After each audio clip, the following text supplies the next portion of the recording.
Alors, qu'est-ce que la Biennale de Lyon? La Biennale de Lyon, c'est d'abord une entreprise culturelle qui a la charge d'organiser en alternance les années paires la Biennale de la danse et les années impaires la Biennale d'art contemporain. Ces deux événements sont deux grandes manifestations à vocation internationale, mais qui en même temps sont l'une et l'autre très fortement implantées sur le territoire de la région Rhône-Alpes. La Biennale d'art contemporain de Lyon est composée de 3 plateformes. Une première plateforme qui est l'exposition internationale, confiée à un commissaire, cette année Gunnar Gvaran, répartie en 5 lieux, la Sucrière, le musée d'art contemporain, la fondation Bouloukian, l'église Saint-Just et l'Antiquaille.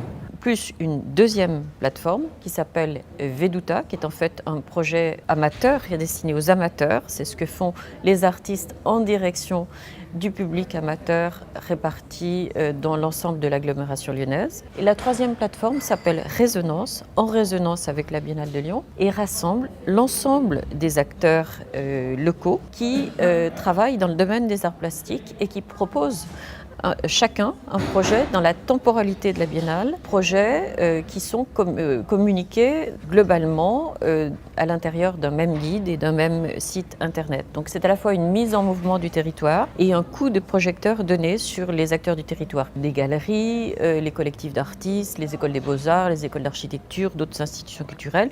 Il y a aujourd'hui plus de 200 projets dans l'agglomération lyonnaise offerts au public. Alors le partenariat avec la Poste est un partenariat auquel nous tenons, je tiens particulièrement. Ce partenariat est un partenariat intelligent, travaillé, qui s'inscrit dans la durée, sur la base de valeurs communes, qui sont des valeurs de partage, de proximité et d'implication des salariés et des postiers, donc ils sont régulièrement associés directement au projet artistique. Et ça, c'est une spécificité que nous partageons uniquement avec le groupe La Poste et qui nous permet, année après année, d'inventer de manière collective, ensemble, des actions qui nous enthousiasment. L'art contemporain n'est pas du tout une forme d'expression élitiste. La preuve, la composition de nos publics, qui sont composés d'ailleurs à 50% de jeunes de moins de 30 ans, il est important de savoir que non, il n'est pas nécessaire d'avoir un bagage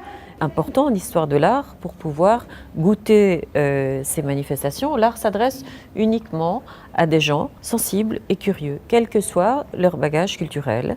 Et il y a juste le rapport simple qu'on peut avoir avec des artistes à travers leurs œuvres. Donc non, l'art contemporain n'est pas un art élitiste et il au contraire se développe de manière exponentielle aujourd'hui dans le monde.